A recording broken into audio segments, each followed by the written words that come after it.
ಎಷ್ಟು ಆಸ್ತಿ ಅವನಿಗೆ ಯಾಕೆ ಅದು ಕೊಟ್ರು, ಇವಳಿಗೆ ಯಾಕೆ ಇದು ಕೊಟ್ರು ಅಂತ ಕಾದಾಡುವಂಥ ಕಾಲಮಾನದಲ್ಲಿ ಜ್ಞಾನ, ಒಂದು ತಿಳುವಳಿಕೆ, ಒಂದು ವಿವೇಕ, ಇದನ್ನ ಅವರು ಯಾರು ಕದಿಯಕ್ಕಾಗಲ್ಲ ಆಸ್ತಿ. ಎಲ್ರಿಗೂ ನಮಸ್ಕಾರ. ದೂರದರ್ಶನಕ್ಕೆ ಪ್ರತಿನಿತ್ಯ ಹಲವಾರು ಜನ ಬರ್ತಾ ಇರ್ತಾರೆ. ಕಲಾವಿದರು, ನಟರು, ಜನಸಾಮಾನ್ಯರು ಎಲ್ಲ ಬರ್ತಾರೆ. ಅವ್ರಿಗೆ ಅವರದೇ ಏನೇನೋ ಸಮಸ್ಯೆ ಇರುತ್ತೆ, ಅಹವಾಲಿರುತ್ತೆ, ಏನೋ ಒಂದು ಬೇಡಿಕೆ ಇರುತ್ತೆ. ಆ ಥರ ಪ್ರತಿನಿತ್ಯ ನಾನು ನೂರಾರು ಜನನ್ನ ಭೇಟಿ ಆಗ್ತಾ ಇರ್ತೀನಿ. ಆದರೆ ಕಳೆದ ವಾರ ಇಬ್ಬರು ಯುವಕರು ನನ್ನ ಕಚೇರಿಗೆ ಬಂದರು. ಈ ಮಾಯಾ ಇದ್ದಾಳಲ್ಲ, ಇವಾಗೆಲ್ಲೋ ಕಾಣಿಸ್ತಾ ಇಲ್ಲ, ಅವಳು ಹಿಂದಿನ ಜನ್ಮದಲ್ಲಿ ಒಂದು ಮರ ಆಗಿದ್ಲೇನೋ, ಅ ಟ್ರೀ ಅಂತ ಅನಿಸುತ್ತೆ ನನಗೆ. ಯಾಕಂದರೆ she is branched herself out into many directions. ನನಗೆ ಫೋನ್ ಮಾಡಿಬಿಟ್ಟು, ನಮ್ಮ ಅಂಕಲ್ನ ಕಳಿಸ್ತಿದ್ದೀನಿ ಕಣೆ, ಅವ್ರು ನಿಮ್ಮನ್ನು ಭೇಟಿ ಆಗಬೇಕು. ಯಾಕಮ್ಮ, ಬೆಂಗಳೂರು ಟ್ರಾಫಿಕಲ್ಲಿ ನೀವು ಜನರನ್ನ ಯಾಕೆ ಕಳಿಸ್ತೀರಿ? ಒಂದು ವಾಟ್ಸಪ್ಪಲ್ಲೂ ಎಲ್ಲೋ ನಡೆಯುತ್ತೆ. ಇನ್ವಿಟೇಷನ್ ಕೂಡ ನಾನು ಹೇಳ್ತೀನಿ, ಮದುವೆ ಇನ್ವಿಟೇಷನ್ ಕೂಡ ದಯವಿಟ್ಟು ಸಾಫ್ಟ್ ಕಾಪಿ ಕಳಿಸಿ. ಈ ಟ್ರಾಫಿಕ್ಕಿಗೆ ಇನ್ನೊಂದು ಅಡಿಷನ್ ನೀವು ಆ್ಯಡ್ ಮಾಡಬೇಡಿ ಅಂತ. ಆ ಥರ ಇರುವಾಗ ಬೇಡ ಅಂತ ಹೇಳಿದ್ರೆ ಎಲ್ಲಿ ಕೇಳಿ, ನಮ್ಮ ಅಂಕಲ್ ಕಣೆ ಬರ್ತಾರೆ. ನಿಮ್ಮ ಅಂಕಲ್ಲ ಯಾರು ಅಂದರೆ ಅವ್ರು ಅಡಾಪ್ಟೆಡ್ ಅಂಕಲ್. ಆಮೇಲೆ ಗೊತ್ತಾಯಿತು ನನಗೆ, ನೇರ ಅಂಕಲ್ ಅಲ್ಲ, ಈ ಥರನೇ ಹೀಗೆ ಅಂಕಲ್ ಆಗಿರೋರು. ಸೊ ಆ ಅಂಕಲ್, ಇಬ್ಬರು ಅಂಕಲ್ಸು ಎಷ್ಟು ಕ್ಯೂಟಾಗಿ ಎಷ್ಟು ಚೆನ್ನಾಗಿ ಬಂದರು ಅಂದರೆ fell in love with them. ಅವರು ಒಬ್ಬರು ಶ್ರೀನಿವಾಸ್ ಅವರು, ಪಟ್ಟಾಭಿ ಅವರು, ಅವರೇ ಒಂದು ಜ್ಞಾನದ ಖಣಿ ಇಬ್ರು. ಅದರಲ್ಲಿ ಅವ್ರ ತಂದೆ ಬಗ್ಗೆ ಮಾತಾಡ್ತಾ ಇದ್ದಾರೆ. ಆ ಕಂಠಲ್ಲಿ ಇರೋವಂಥ ಹೊಳಪು ನೋಡಬೇಕು ನೀವು. ಅವರಲ್ಲಿ ಏನೋ ಒಳಗಡೆಯಿಂದ ಪ್ರವಹಿಸುತ್ತಿದೆ, ಏನೋ ಒಂದು ಪ್ರೀತಿ, ಒಂದು ಹೇಳಲ್ಲ, ನನಗೆ ಹೇಳಕ್ಕೆ ಬರ್ತಾ ಇಲ್ಲ. ಆ ಥರ ಪ್ರತಿಯೊಂದು ದಾಖಲೆ ತೆಗಿತಾರೆ. ಅದೇನೋ ಅದು ಇದನ್ನು ಅನರ್ಘ್ಯ ರತ್ನ ತೆಗಿತಾ ಇದ್ದೀವಿ ಅಂದರೆ ಒಂದು ಪೇಜ್ ಹಿಂಗೆ ತೆಗೆದು ಇಡ್ತಾರೆ. ಆ ಥರ ವ್ಯಕ್ತಿಗಳು. ಆಮೇಲೆ ತಂದೆ, ಕುಟುಂಬ, ವಾತ್ಸಲ್ಯ, ಅದೆಲ್ಲ ತುಂಬ ಕಡಿಮೆ ಜನರಲ್ಲಿ ನಾನು ಇವಾಗ ನೋಡಿರೋದು. ಯಾಕಂದರೆ ಎಲ್ಲ ಸಂಬಂಧಗಳು ಪ್ರತಿಯೊಂದು it's so materialistic nowadays. So ಇಂಥವ್ರು ಬಂದಾಗ ನನಗೆ ಸಮಯ ಕಳೆದಿದ್ದೇ ಗೊತ್ತಾಗಲ್ಲ. ಅವ್ರು ಹೋಗ್ತೀವಿ ಅಂದರೆ ನಾನು ಕಳಿಸ್ಲಿಕ್ಕೆ ಮನಸ್ಸಿಲ್ಲ, ಅಷ್ಟು ಚೆನ್ನಾಗಿತ್ತು. ಅಂಥವ್ರು ಆ ಪುಟಗಳಲ್ಲಿ ನಮ್ಮ ತಂದೆ ಹಸ್ತಾಕ್ಷರ ಇದ್ದಿದ್ದ 81 ಅಂತ ಹೇಳಿದ್ರು. ಅದೊಂದು ನೋಡಿದಾಗ್ಲಂತೂ ನನಗೂ ರೋಮಾಂಚನ ಆಯಿತು. ಅಂದರೆ ಒಳ್ಳೆ ಕೆಲಸ ಆಗೋವಾಗ ಹೇಗೆ ಸರಪಳಿಗಳು ಎಷ್ಟು ಚೆನ್ನಾಗಿ ಜೋಡಿಸ್ಕೊಂಡು ಹೊರಟೋಗುತ್ತೆ ಅಂತ.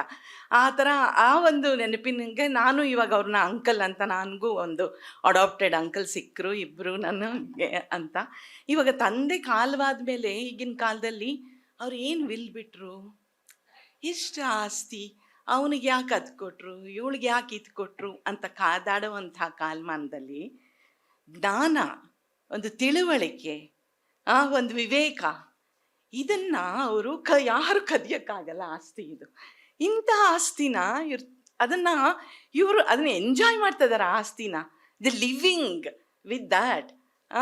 ಅಂಥ ಪುತ್ರರತ್ನಗಳು ಎಷ್ಟು ತಂದೆಗಳಿಗೆ, ತಾಯಿಗಳಿಗೆ ಸಿಗುತ್ತೆ ಅಂತ ಅನಿಸುತ್ತೆ. ಇಂಥ ಮಕ್ಕಳು 7-8 ಜನ ಅಂತ ಹೇಳಿದ್ರು. ಅವ್ರ ತಂದೆ 1 ಡಜನ್ ಮಕ್ಕಳಾಗಿದ್ರು ಇಂಥ ಮಕ್ಕಳಾದರೆ ಖಂಡಿತ ಆಗಲಿ ಅಂತ ನಾವು ಹೇಳ್ಬೋದು. ನನಗನ್ಸೋದು ಇದನ್ನು ಸ್ವಲ್ಪ ರಿಲೇಟು ಮಾಡ್ತೀನಿ. ಯಾಕಂದರೆ ನಮ್ಮನೆ ಭಾಷಾ ತಜ್ಞರ ಮನೆ. ನಮ್ಮ ತಂದೆ ಪ್ರೊಫೆಸರ್ ಹಂಪನ ಅಂತ ಎಲ್ಲರೂ ಹೇಳಿದರು. ಅವರು ದಿನಕ್ಕೆ ಒಂದು 10 ಪದಾನಾದ್ರೂ ಅದ್ರ ನಿಷ್ಪತ್ತಿ ಹೇಗೆ, ಅದು ತತ್ಸಮಾನ, ತದ್ಭವ, ಎಲ್ಲಿಂದ ಬಂದಿದೆ, ಅದನ್ನು ಏನೋ ಒಂದು ಹೇಳ್ತಾನೆ ಇರ್ತಾರೆ. ಅದನ್ನು ಕೇಳೋವಂಥ ಪುಣ್ಯವಂತೆ ನಾನು. ಇವತ್ತು ಬೆಳಗ್ಗೆ ಏನಾಯಿತು ಅಂದರೆ, ಏನೋ ನೀರು ಕೊಡ್ಲಾ ಅಂತ ಕೇಳಿದೆ. ತಕ್ಷಣ ಹೇಳಿದ್ರು, ನೀರು ಇಬ್ಬನಿ, ಇಬ್ಬನಿ. ಅದು ಅಂದರೆ ನೀರಂತ, ಪನಿ ಅಂದರೆ ಹನಿ, ಇಬ್ಬನಿ ಬಂತು. ಯಾಕೆ ಅದನ್ನು ಕೇಳಿದ್ರು ಅಂದರೆ, ಆ ಸೊಪ್ಪಿನ ಜೊತೆ ಅವ್ರಿಗೆ ಈರುಳ್ಳಿ ಬೇಕಿತ್ತು. ಅದಕ್ಕೆ ಅವ್ರು ಏನು ಮಾಡಿದ್ರು, ಅದು ನೀರುಳ್ಳಿ. ಅದೇ ಅದರಲ್ಲಿ ಏನಾಗುತ್ತೆ ಅಂದರೆ, ನೀರಾಯಿತು, ಈರುಳ್ಳಿ ಆಯಿತು, ಸ್ವಲ್ಪ ಈರುಳ್ಳಿ ಕೊಡಮ್ಮ. ಈ ಥರ ಭಾಷಾ ತಜ್ಞರಿರುವಂಥ ಮನೆ. ಅಂಥ ಮನೆಯಲ್ಲಿ ಇಂಥ ಒಳ್ಳೆ ನಿಘಂಟಿನ ಬಗ್ಗೆ ಅವರು ಪ್ರಸ್ತಾಪ ಮಾಡಿದ್ರೆ, ಇದಕ್ಕೇನೆಂದರೆ ನನಗನ್ಸೋದು, ಈ ಭಾಷೆ ಮೇಲೆ ಪ್ರೀತಿ ಬೇಕ್ರಿ. ಪ್ರೀತಿ ಇರಬೇಕು, ಕುತೂಹಲ ಇರಬೇಕು, ಆಸಕ್ತಿ ಇರಬೇಕು, ಮತ್ತು ಅದಕ್ಕೆ ಶ್ರಮನೂ ಹಾಕಬೇಕು. ಇದನ್ನೆಲ್ಲ ಸಮ ಪ್ರಮಾಣದಲ್ಲಿ ಅವರು ನಮ್ಮ ಕೀರ್ತಿಶೇಷರಾದಂಥ ಅನಂತನಾರಾಯಣ ಅವರು ಮಾಡಿದ್ದಾರೆ ಅಂತ. ಎಂಥ ವ್ಯಕ್ತಿ ರೀ ಅವರು, ಎಂಥ ವ್ಯಕ್ತಿ. ನನಗೆ ಅವರು is written a book on textile, ವಸ್ತ್ರದ ಬಗ್ಗೆ ಅವಾಗ ಅವ್ರು ಬರೆದಿದ್ದಾರೆ ಪುಸ್ತಕನ. ಅಂದರೆ ಈಗಿನ ಕಾಲದಲ್ಲಿ ಆಮೇಲೆ ಟೆಕ್ಸ್ಟೈಲ್ ಇಂಡಸ್ಟ್ರಿ ಅಂತ ಹೇಳ್ಕೊಂಡು ಹಿಂಗೆ ಮಾಡ್ಕೊಂಡು ಓಡಾಡ್ತಾರೆ. ಅವರು ಆ ಪುಸ್ತಕನ ಓದಬೇಕು ಅನಿಸುತ್ತೆ. ಹೆಂಗೆ ಒಂದು ಬೀಜ ಯಾವ ಮಣ್ಣಲ್ಲಿ ನೆಡಬೇಕು, ಅದರಿಂದ ಯಾವ ರೀತಿ ಫೈಬರ್ ನಿಮಗೆ ಸಿಗುತ್ತೆ ಅಂತ ಬರೀತಾರೆ. ಅಂತಹ ವ್ಯಕ್ತಿ. ಯೋಗದಲ್ಲಿ ಅವ್ರಿಗೆ ಆಸಕ್ತಿ ಇತ್ತು. ಮಕ್ಕಳಿಗೆ ವ್ಯಾಯಾಮ ತುಂಬ ಮುಖ್ಯ ಅಂತ ಶಾಲೆಯಲ್ಲಿ ಹೇಳೋರು. ಆಮೇಲೆ ಅವರು ಮಲ್ಟಿಪಲ್ ಇಂಟ್ರೆಸ್ಟ್, ಅವ್ರಿಗೆ ಟೈಮಲ್ಲಿತ್ತು. ಒಬ್ಬ ವ್ಯಕ್ತಿ ಅವರ ಕಾಲಾವಧಿಲಿ ನಂಗೆ ಅನ್ಸುತ್ತೆ ಒಂದು 10 ಜನ್ಮ ಬದುಕ್ಬಿಟ್ಟಿದ್ದಾರಪ್ಪ ಈ ಅನಂತ ನಾರಾಯಣ ಅವರು. ದೊಡ್ಡ ವ್ಯಕ್ತಿ, ತುಂಬ ಚಿಕ್ಕವಳು ಮಾತಾಡೋಕ್ಕೆ.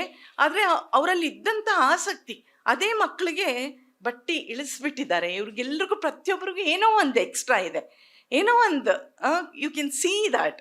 ಅವ್ರು ನಡೀತಾ ಇದ್ರೇನೆ ಗೊತ್ತಾಗುತ್ತೆ. ಒಂದು ಪುಟ್ಟಿಯೋದು ಅಂತಾರಲ್ಲ ನಡಿಗೆನಲ್ಲಿ, ಆ ಥರ ಒಂದು ಪುಟಿಯುವಿಕೆ ಇದೆ.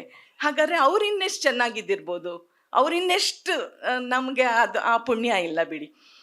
ನನಗೆ ಪಂಪನ ನೆನಪಾಗುತ್ತೆ. ಆದಿಪುರಾಣದಲ್ಲಿ ಪಂಪ ಹೇಳ್ತಾನೆ ಲಲಿತಾಂಗ ಸ್ವಯಂಪ್ರಭೆಯವರ ಒಂದು ಸಂದರ್ಭದಲ್ಲಿ ಅದೇ ಈ ಈರು ನೀರು ಇಬ್ಬನಿ ಇದ್ರ ಬಗ್ಗೆನೆ ಅವರೆಲ್ಲ ದೇವರು ಹುಟ್ಟುವಾಗ ಎಲ್ಲ ಹುಟ್ಟಾನೆ ಪೂರ್ತಿ ಎಲ್ಲ ರೆಡಿಮೇಡ್ ಬಂದ್ಬಿಟ್ಟಿರ್ತಾರೆ, ಯೌವನದಲ್ಲೇ ಹುಟ್ಟುಬಿಡ್ತಾರೆ ಅಂತ. ಅಲ್ಲಿರೋದು ಒಂದು ಪಾರಿಜಾತದ ಮಾಲೆ, ಅದನ್ನು ಹಾಕ್ಕೊಂಡು ಬಂದಿರ್ತಾರೆ. ಅವ್ರಿಗೆ ಶೋಕಾಸ್ ನೋಟಿಸ್ ಒಂದು ಕೊಡ್ತಾರೆ, ಇನ್ನು 6 ತಿಂಗಳಿದೆಯಪ್ಪ ನಿನ್ನ ಜನ್ಮ ಇನ್ನು ಮುಗಿಯುತ್ತೆ ಅಂತ.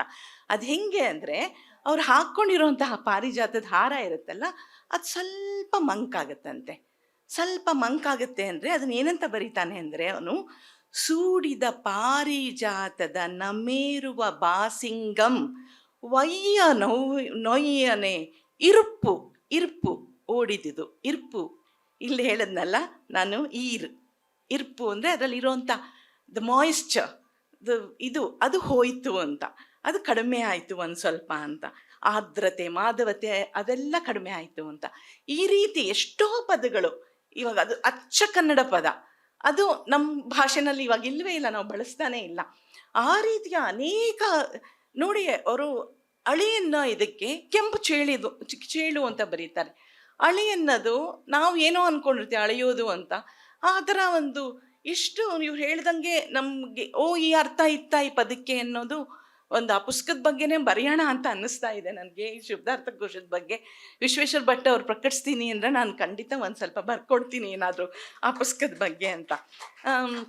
ಮನುಷ್ಯನಿಗೆ ಸೋಮೇಶ್ವರ ಅವರು ಜ್ಞಾನದ ಕಣಿ, ಅವರು ನಡೆದಾಡುವ ವಿಶ್ವಕೋಶದ ಥರ ಅವ್ರು ಇಲ್ಲಿ ನಿಂತ್ಕೊಂಡು ಹೇಳಿದ್ರು ಅವನ ಯೋಚನೆ ಹೇಗೆ, ಅವನು ಹೋಮೋಸೇಪಿಯನ್ ಆಗಿದ್ಮೇಲೆ ಏನೇನು ಮಾಡ್ದ ಅಂತ.